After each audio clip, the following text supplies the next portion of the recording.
యోబంట నడి రోడ్డు మీద కూర్చొని అందరూ అంటున్నారు, యోబు అనేవాడు చాప్టర్ ఈజ్ క్లోజ్డ్.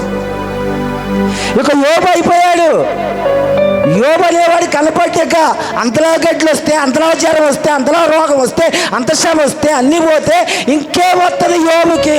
అయిపోయాడు యోబు, బ్రతకడు, ఇంకా దరిద్రుడు అయిపోయాడు. ఇంకా ఇక వీడి జీవితం ఇంతే, రోడ్డు మీద అడుక్కొని తింటామే అని అందరూ మాట్లాడుకుంటూ వెళ్తూ ఉంటే యోబు అన్నాడంట, దేవా నా తండ్రి, నువ్వు నా పక్షమున ఉన్నావయ్యా.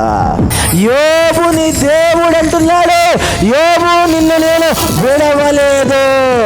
అయిపోయింది అనుకున్నారు. యోబు అయిపోయాడా? మీ చుట్టాలు అనొచ్చు నీ జీవితం అయిపోయింది కనవచ్చు, హాస్పిటల్లో బెడ్ మీద వేసి అందరూ వెళ్ళిపోవచ్చు. కానీ దేవుడు అంటున్నాడు, మరలా నిన్ను పునరుద్ధరీకరిస్తా, మరలా నిన్ను రిమైండ్ చేస్తా, మరలా నిన్ను నూతనంగా తయారు చేస్తా, పసిపిల్లవాని దేహం వలె చేస్తా, మరలా నీ కళ్ళు ఇస్తా, మరలా నీ కాళ్ళు ఇస్తా, మరలా నీ జీవితానికి ఆశీర్వాదం ఇస్తా. కోల్పోయిన దానికంటే రెండంతలు దేవుడు ఇచ్చునుగాక.